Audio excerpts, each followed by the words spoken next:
Yeah, bud. Hey Internet, this is Eric. You may know me from my indie band Bardic Inspiration. Today, we're going to learn how to write a drum chart for Angelina Mackinnon's To Me. This is a self-described indie pop chart, so there's a few things to keep in mind. This music is probably the most common kind of thing that I do. It is very usual for someone to write music solo and then want to set it to a larger, bigger band later on. In these situations, hiring a gun for hire is common, and having a chart is huge, even if the beat is really simple or easy to pick up.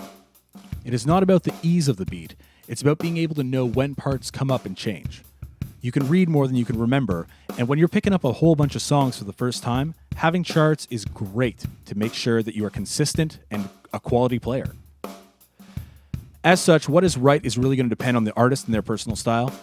Some artists want the music to be exactly like the recording. Others are thrilled to hear individual musicians' creative inputs. Be clear with your drummers about the sound that you want. Remember that professionals will tend to play a little bit more conservatively. Younger drummers will tend to go a little bit more all out. Don't be afraid to reel in the younger guys or tell the pros to let loose a little bit. Conventions will vary from community to community, or in this case, even from artist to artist, but if I was playing with your band, this is roughly what I'd want to see. Now, for the first question when it comes to notating any drum chart.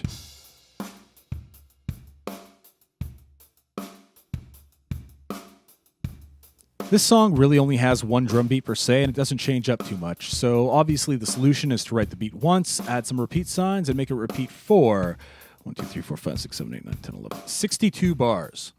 You can use this technique for any song that uses loops, repetitive beats, or just something that you're bored with. So have fun, practice hard, don't explode, and I will see you all next time.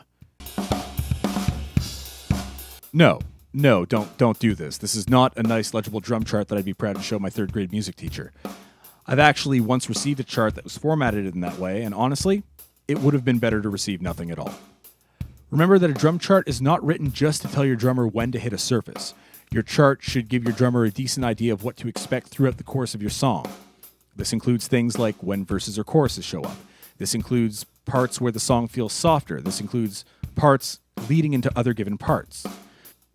As such, giving your drummer just the barest bones idea of what an individual beat sounds like is throwing them under the bus. You're not going to get the performance that you're looking for from it. So this song feels like a bit of an R&B jam, and it also conveniently fits on a single page, which is a godsend for working musicians. An interesting thing to note about this track is that though we have 2 verses, 3 choruses, and a bridge, they're in a bit of an odd order, including a big final triple chorus at the end. The reason this trifecta of choruses works is because of the dynamic change between them. So we're really going to make an effort to make sure that our choruses don't feel the same, especially near that ending point.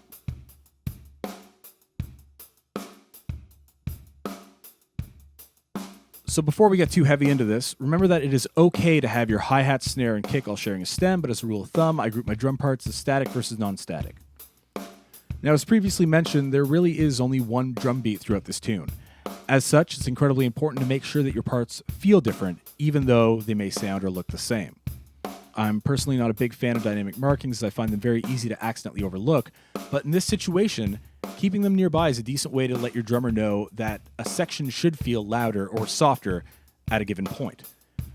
A lot of this song's specifics are going to be implied rather than stated, and different drummers will change the subtleties in different ways.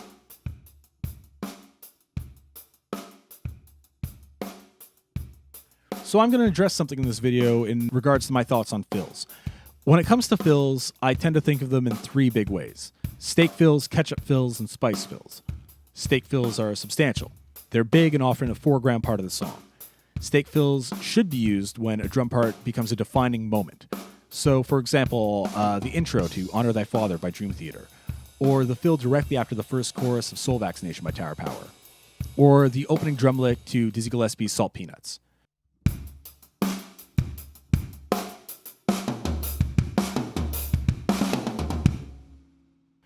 Ketchup fills, on the other hand, are noticeable, and they're in the musical mid-ground, but they don't jump out as much as the steak fills do, and they're not so much background hidden sounds as the spice fills are.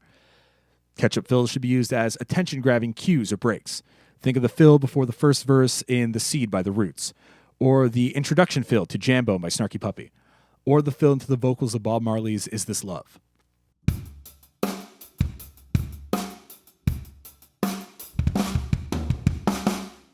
Spice fills, barely noticeable, and they should be felt more than they're heard. Spice fills are almost never written, and they're simply used as minor cues. Think of any of the fills in Billie Jean by Michael Jackson, or the fill before the vocals come in during Uptown Funk by Bruno Mars. Or specifically in this case, most of the fills in this song.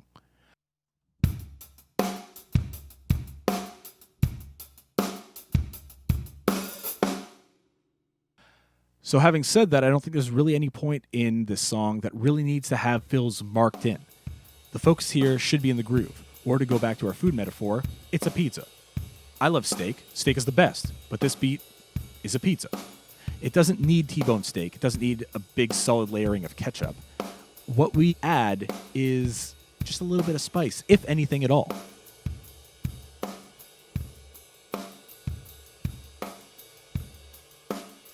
So remember to always be re-listening during notation. Having said that, this is a short chart. Form is nice and easy to follow. Other than a little bit of formatting, we're pretty much good. Let's add a title, artist name, and give this one a read.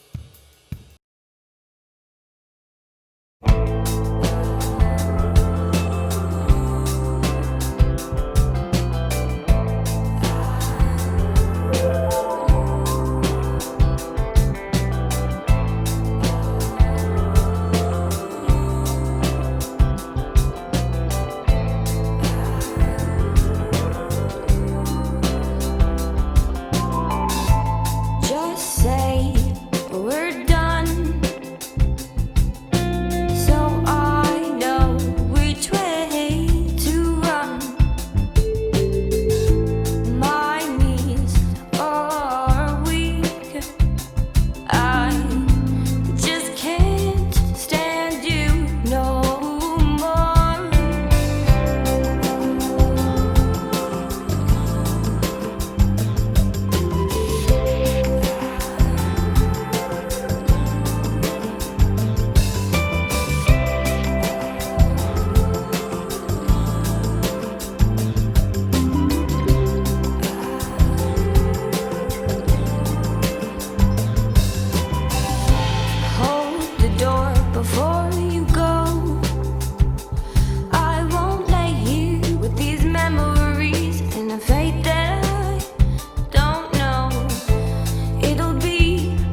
And now we have a nice legible drum chart that I'd be proud to show my third grade music teacher. I won't ask you to like, comment, subscribe, but as a personal favor to me, you can write a nice drum chart instead of getting your drummer to creatively interpret your beatboxing. Once again, show some love to the artists who were kind enough to let me use their music. This is Angelina Mackinnon's To Me.